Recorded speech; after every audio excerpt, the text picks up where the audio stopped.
Если вы отдыхаете или живете на прекрасном острове Сардиния, то, конечно же, вы слышали их, этих удивительных насекомых.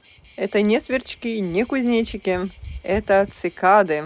Ла чикада, как это будет по-итальянски. И не спешите на них гневаться, если даже вам кажется, что у вас начинает от трескотни болеть голова, потому что, узнав грустную судьбу цикады, вы точно перестанете злиться и даже почувствуете сострадание. Этот отчаянный стрекот – зов любви, аморе, поскольку, представьте, целых 10 лет бедняжка живет под землей, под корнями какого-то дерева. Когда она выходит на свет Божий, она живет максимум неделю. За такой кратчайший срок ей необходимо оставить потомство, поэтому она не ест. Даже глаза, гляньте, какие грустные. И если счастье случилось, пара нашлась, самец умирает, а самке дается еще неделя, а то и меньше, на отложение яиц, после чего она умирает. А мы еще люди жалуемся на жизнь.